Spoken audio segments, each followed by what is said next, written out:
आप सांसद राघव चड्ढा का कहना है, कल केंद्रीय वित्त मंत्री निर्मला सीतारमण ने राज्यसभा में कहा कि मैंने सदन को गुमराह करने की कोशिश की। मुझे उनके सवालों का जवाब भी नहीं देने दिया गया। मैंने केंद्रीय बजट पर अपने भाषण में कई मुद्दे उठाए, जैसे रेल यात्रियों को होने वाली दिक्कतें, मध्यम वर्ग की वित्तीय चुनौतियां। इन मुद्दों पर तो उन्होंने कोई जवाब नहीं दिया, लेकिन इनकम टैक्स छूट को उदाहरण देकर समझाने के लिए उन्होंने खूब बयानबाजी की। जो 12 लाख रुपए की टैक्स राहत दी जा रही है, वह ना तो टैक्स छूट है और ना ही कोई टैक्स छूट कटौती, लेकिन सिर्फ टैक्स छूट। केंद्रीय वित्त मंत्री निर्मला सीतारमण ने यह साबित करने की कोशिश की कि मेरा उदाहरण गलत था। अगर कोई व्यक्ति सालाना 13 लाख रुपए कमाता है, तो क्या उसे पूरा 13 लाख रुपए का आयकर देना होगा या नहीं? अगर आप 12 लाख रुपए से एक भी रुपया अधिक कमाते हैं, तो आपको पूरी आय पर आयकर देना होगा। बजट पर बात करते हुए वित्त मंत्री निर्मला सीतारमण जी ने मेरे बयान को लेकर काफी कटाक्ष किया और ये भी कहा कि मैंने हाउस को मिसलीड करने की कोशिश करी। मैंने जब उनके सवालों पर जवाब देने के लिए अनुमति मांगी तो मुझे इजाजत नहीं दी गई। इसीलिए मैंने सोचा कि इस वीडियो के माध्यम से सीधा वित्त मंत्री जी से बात करूं और दूध का दूध पानी का पानी करने का प्रयास करूं।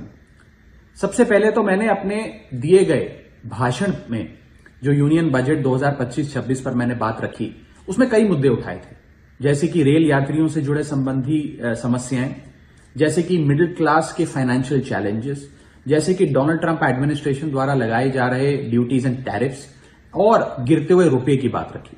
इन विषयों पर वित्त मंत्री जी ने कोई जवाब नहीं दिया, लेकिन हां, मेरे द्वारा समझाए गए इनकम टैक्स रिबेट के एक उदाहरण को लेकर उन्होंने कई सारे बयान दे डाले। सबसे पहले तो मैं ये बताना चाहूंगा कि मैंने जो बात कही थी, मैं आज भी उस पर पूरी तरीके से कायम हूं। ये 12 लाख रुपए की जो टैक्स रियायत दी जा रही है सरकार द्वारा, ये ना ही टैक्स एग्जेम्पशन है, ना ही टैक्स डिडक्शन है, सिर्फ और सिर्फ टैक्स रिबेट है। यानी कि 12 लाख रुपए से ऊपर अगर आप आमदनी कमाते हैं एक वित्तीय वर्ष में, तो आपको अपनी पूरी आमदनी पर इनकम टैक्स भरना पड़ेगा। मेरे इस कॉन्सेप्ट को समझाने के लिए दिए गए उदाहरण को वित्त मंत्री जी ने टेक्निकली उसे उलझाने का प्रयास किया। उसमें मार्जिनल टैक्स रिलीफ का कॉन्सेप्ट जोड़कर यह सिद्ध करने की कोशिश करी कि मेरा उदाहरण गलत था। मैं आपसे वित्त मंत्री जी सीधे तौर पर पूछना चाहता हूं, क्या यह सत्य नहीं है कि अगर कोई व्यक्ति 12 लाख से ऊपर इनकम कमाएगा तो उसको अपनी पूरी इनकम पर टैक्स भरना पड़ेगा? चलिए, मार्जिनल टैक्स रिलीफ 1275 तक आप दे रही हैं। आप मुझे यह बताइए कि अगर एक व्यक्ति 13 लाख रुपए 13 लाख रुपीज एक वित्तीय वर्ष में कमाता है, तो उसे अपने पूरे 13 लाख की आमदनी पर अपने स्लैब अनुसार इनकम टैक्स देना पड़ेगा कि नहीं देना पड़ेगा? या 13 लाख माइनस 12 लाख की टैक्स रिबेट 1 लाख पर देना पड़ेगा? सही जवाब है कि उसे पूरे 13 के 13 पर इनकम टैक्स भरना पड़ेगा।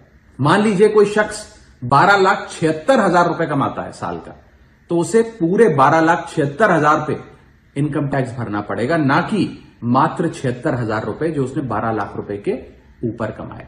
ये टैक्स रिबेट का कॉन्सेप्ट समझाने के लिए मैंने एक उदाहरण दिया था और मैं आज भी उस पर कायम हूं कि 12 लाख रुपए से यदि 1 रुपया भी आप फालतू कमाते हैं, तो आपको अपनी पूरी इनकम पर इनकम टैक्स देना पड़ेगा। उसको मेरे उस बयान को लेकर वित्त मंत्री जी ने मुझ पर काफी व्यक्तिगत हमले भी किए, मेरे बारे में व्यक्तिगत टिप्पणियां करी। मैं बस इतना ही कहना चाहता हूं कि मेरे मन में माननीय वित्त मंत्री जी के लिए बहुत आदर और सत्कार है। वो अनुभव में, ओहदे में, उम्र में मुझसे बहुत बड़ी हैं।